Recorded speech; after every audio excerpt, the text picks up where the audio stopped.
Welcome to another episode of Titan PI TV, where we are here at Derby at Titan's head office and we are uncovering the inside workings of an operational investigations agency, that being Titan. Today we're going to focus on the 5 attributes that a surveillance operative, a covert surveillance operative, needs to acquire. These are flexibility, patience, professionalism, thinking outside the box, and investment. So let's look at the first one, flexibility initially. Surveillance is not a 9 till 5. Surveillance is a minimum 5-hour deployment. That could be 2200 hours, 10 p.m. at night until 3 in the morning. It could be 6 in the morning until 11. It's very varied and it isn't 9 till 5 like your average office job. These jobs come up at short notice. It might be the night before we're requesting that someone is on plot or 2 operatives are on plot at 6 in the morning. That request might come in at 10 p.m. at night. So we need to be flexible as regards short notice.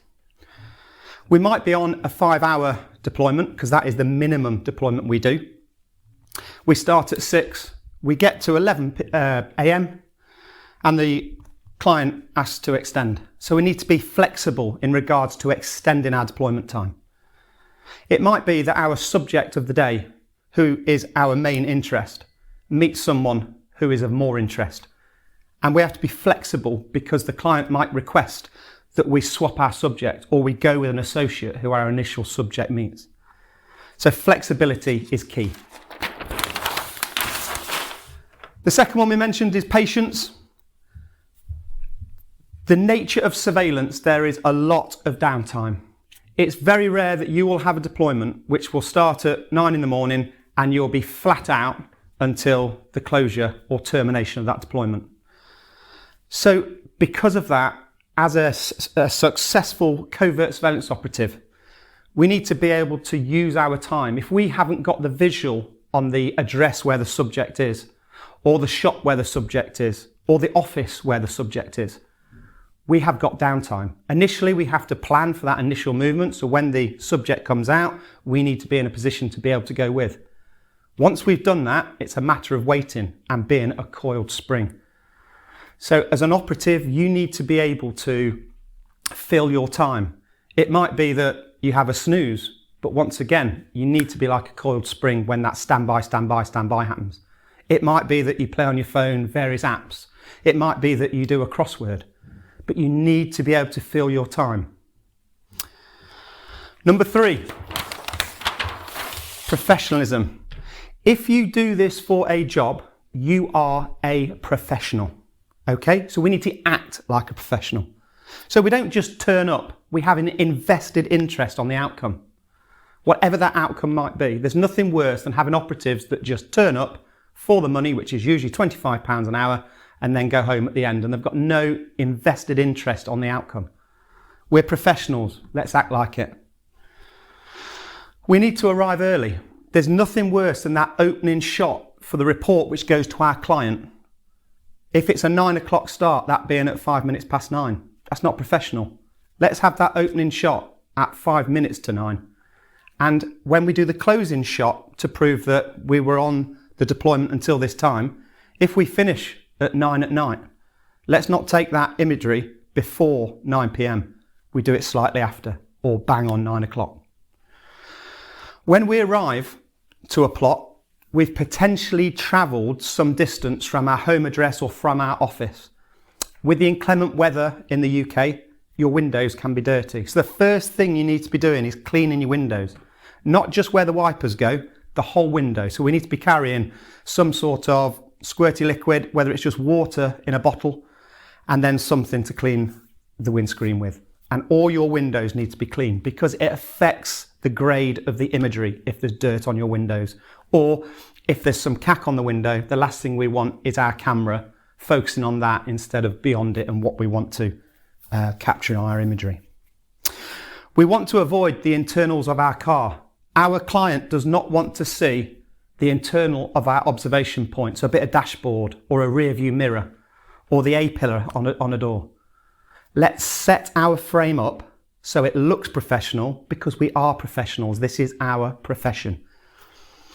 And practice. Practice, practice, practice. Get to know your kit. Whether it's a covert and you can't see what you're recording, you need to know the parameters of that kit. So you need to practice. We are judged on our imagery. We can be the best team in the world, but if we have got no imagery, we are the worst team in the world because we've got nothing to report back. And that is due to practicing with your kit. Fourth one, thinking outside the box. If you work for Titan, you will be given an operational order or a briefing sheet prior to the operation.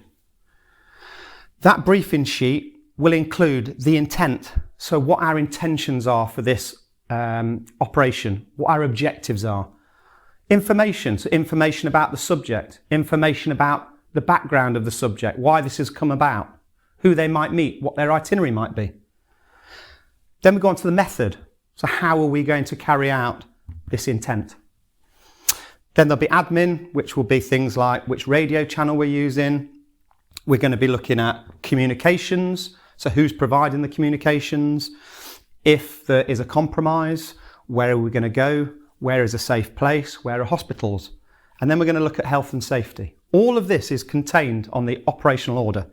You need to read it again and again, because there might be some information in there that if you have a loss or the subject is travelling in a specific direction, there might be some information in the information part of the operational order, which might say where the subject might be going in the event of a loss. So we can then research that area. And the final part, invest in your kit. When you initially enter the industry, you're probably going to buy entry level unless you've got some funding behind you. So an entry level camcorder, for example, might be the CX250, the Sony camcorder. You can pick these up for £100 to £150. Once you find your feet in the industry though, and working for Titan, you might move on to the Sony AX52, 53. You need to invest in your kit. You need to have kit for every eventuality. So it might be that we buy a DJI drone. This allows us to get shots in the air, aerial pictures. It might be an area where we can't go in covertly as a surveillance operative. So we would use the drone. So it is important to invest in your kit. So just to recap, the 5 attributes of a successful covert surveillance operative. Flexibility, you need to be flexible. You need to deal with downtime and be patient. You need to be professional. This is your profession. You need to think outside the box and you need to invest in kit. So that's another episode. If we can help you or if you wish to train with Titan, visit www.titaninvestigations.co.uk. All the information is on the website. We would really appreciate a thumbs up or subscribe to this YouTube channel. Have a great weekend. Thanks again for listening and watching. Till next time.